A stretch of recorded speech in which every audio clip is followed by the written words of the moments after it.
Now that US troops have fully withdrawn from Afghanistan, the war is over. After 20 years and more than $2 trillion, some are asking, well, what happened? Why did the United States fail in this 2 decades long war? Well, if you look at the various debates that were taking place within the Pentagon regarding the objectives of the war and why we were invading in the first place, one can understand why this whole mission was really an aimless one that didn't have an end goal or really an idea of what it would mean to win the war. So Steve Cole, who's written multiple books about Afghanistan, recently, a few years ago, did a talk, and he disclosed something about those very debates taking place within the Pentagon. And I think what he says here is incredibly important. Let's take a listen.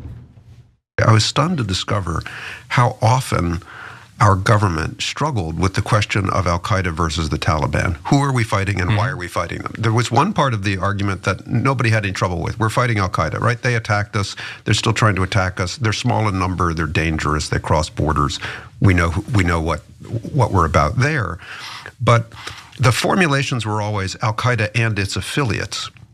So what affiliates do you mean? Are you talking about, okay, if you're talking about a small splinter group that's also active in France and Britain, yes, okay, they're a qualified affiliate. Well, the Taliban were judged from the very first day after September 11th to be an affiliate. But every administration, starting with President Bush, even in the smoldering anger of September 2001, nobody wanted to go to war with the Taliban because they knew, first of all, the Taliban hadn't attacked us. And second, they were large and really rooted in the country and in the region, and that they were also backed by Pakistan, and it was going to be a really tough project. And it turned out to be an incredibly tough project. And so the Taliban lost control of Afghanistan in 2002, but the Bush administration didn't end the war. In fact, the Bush administration claimed that it wanted to bring Osama bin Laden to justice, but refused an offer by the Taliban to turn Osama bin Laden over. Now, they were gonna extradite Osama bin Laden to a third party, not to the United States specifically, because they wanted to ensure that the United States was willing to provide due process, go through some sort of due process to bring him to justice.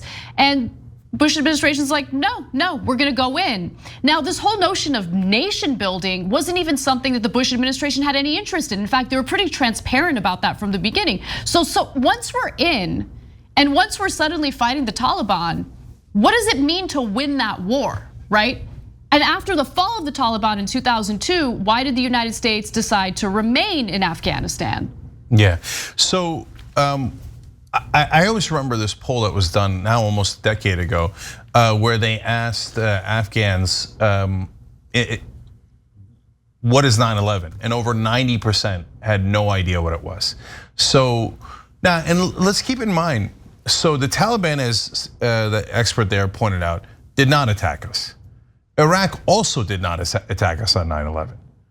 15 out of the 19 hijackers were Saudis. Yet we remained not only best allies with Saudi Arabia, but the very first people we allowed to get out of the country on flights when no one else was flying was literally the bin Laden family. The person who did attack us was Osama bin Laden. I mean, that is a very, very curious thing to do. Michael Moore did a whole movie about it. You guys know about it at this point, I hope.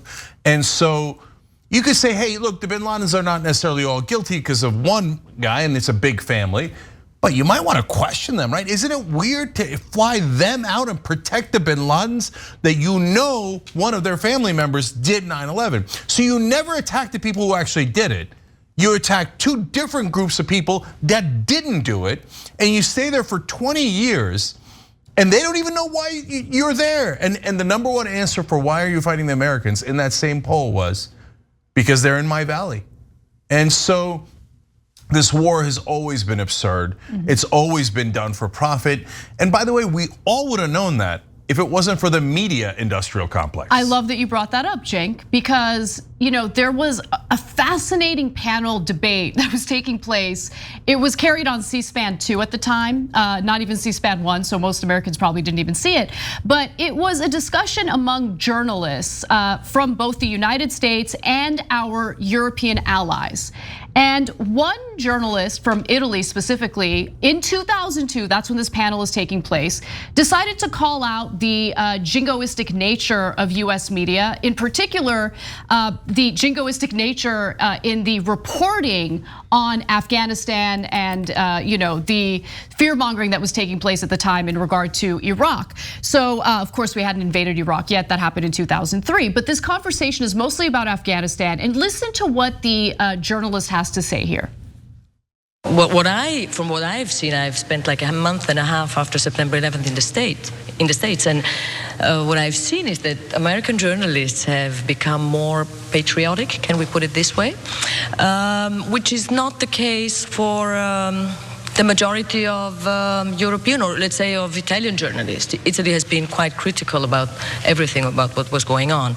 But going back to your first question about the Guantanamo, the detainee story, I think that it's a clear indication for the fact that some trouble between Europe and the United States could come up, because in the past few days there was a lot of criticism coming out from Europe, especially from Great Britain, from Germany, from Spain, asking the United States to apply and to obey by the international law.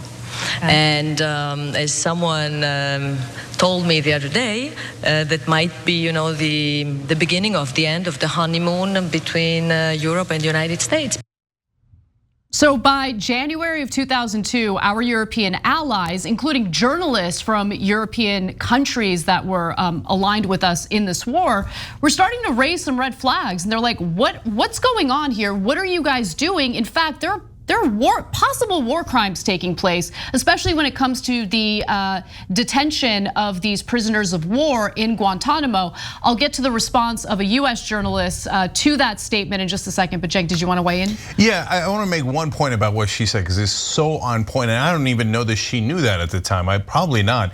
So Phil Donahue, it might not even happen yet. Phil Donahue used to be the #1 rated host on MSNBC right around the beginning, before the Iraq War, but he was very much against the war, and he was pretty much the only one on television who was against the war. And MSNBC fired him. And so they then said, oh no, of course it had nothing to do with that. And they made up some standard excuses, but nobody could understand it because we could all see the ratings, they were public. He was their #1 host. And so later, an internal memo leaked where executives said, while all the other TV stations are waving the flag, we can't be against the war. Now, remember at the time, MSNBC also was owned by GE, which is a massive defense contractor. So whether they thought we have to be jingoistic and not really do news, I mean, that's an admission that they're doing propaganda on behalf of the US government and military of a giant so-called news network in America. And so she nailed it. I don't know that Phil Donahue was even fired when she was talking, but she used the same phrase that the MSNBC executives did. Right. We've got to support the American government. We can't question it. That is not journalism. That's just flat out propaganda. Now, there was a representative of the US media as part of that panel discussion. It was a columnist for USA Today. And remember, the Italian journalist you just heard from raised some concerns about the way that detainees were being treated in Guantanamo. And listen closely to how the columnist from USA Today responded to that critique. I see myself as a left of center columnist, but among all of God's creatures who I feel sympathy for, the 158 detainees on Guantanamo rank towards the bottom of the list. Has there been a discrepancy between the US and European media on the specifics of Afghan casualties? And why do you think that might be? Who wants to take that first? I will lay down the marker for the American view, which the Europeans can now then dissent on. We're not being aggressive at all, Walter. I think the first thing why the unintended casualties in Afghanistan has been a secondary or even tertiary story here is because there are always a certain number of unintended casualties in any warfare situation. And I don't think that the abuses in this war in Afghanistan were systematic. I do not think that had one looked closer, one would have anything that would even be in the same definitional framework with the My Lai. I do not think that this is rogue pilots dropping bombs willy-nilly. And I mean, that dismissive nature regarding the treatment of civilians and the treatment of detainees in Guantanamo played out through the entirety of this failed war in Afghanistan. I want to just quickly note that, look, that conversation took place in January of 2002. But by the end of the war, in terms of the number of Afghan casualties, civilians, they lost 47,415 people, right? So to minimize the number of civilian deaths is pretty gross, and he's just very clear there, very transparent about the fact that the treatment of the detainees, not that big of a deal, that's secondary to him, if anything, and the unintended consequences or the unintended loss of lives. I mean, that's what happens in war. Yeah. So in there, he's saying on behalf of the US press, and that's why if you go back and watch old videos on YouTube, you'll see that's why I yelled at the USA Today pretty much at the top of our lungs, because that was the attitude of the entire organization. Guantanamo Bay, who cares? I mean, they rank at the lowest concern. Now, here's the great irony of that. Today, the American media is complaining that Biden coordinated with the Taliban in our exit. But who did we coordinate with when we stuffed people into Guantanamo Bay? Oh yeah, the Taliban. There was bounties, and the Taliban would just hand over people for $5,000 at a time. And guess who they would hand over? Ironically, their enemies. And so we put in a ton of innocent people who actually could have been our allies into Guantanamo Bay and didn't let them out for decades. And that wasn't a callous American government official you heard. That was an American journalist. And I remember Walter Shapiro, I remember reading him. He was terrible, he was always terrible. And these guys, I mean, they're so sophisticated. Sputnik just does Russian propaganda. It's over the top, it's obvious. The North Korean television is over the top and obvious. Our guys are so much better at it. They go, I mean, I am left of center and I am a humanitarian. I care about these folks, but no one could care about these people in Guantanamo Bay. Remember, we gave them no rights at all. We violated habeas corpus, which is actually the foundation of Western civilization. Some of the detainees didn't commit any crimes, and we kept them detained anyway. Yeah, and we knew it. We had adjudicated that they didn't. They were innocent, flat out innocent, and we kept them for years after that. And so 47,000 some odd people, as Anna pointed out, died in Afghanistan, innocent civilians. And now you could say, hey, that was earlier, that was in 2002. Right. But at that point, the American military already killed tons of innocent civilians and did it indiscriminately and would constantly use the excuse of collateral damage. We were trying our best. Others are bad, evil terrorists. But when we kill civilians on a massive scale, and they went on to kill hundreds of thousands, some estimates have it at over 1 million innocent civilians killed in Iraq. No, that was 1 million mistakes. In Afghanistan, it was 47,000 mistakes.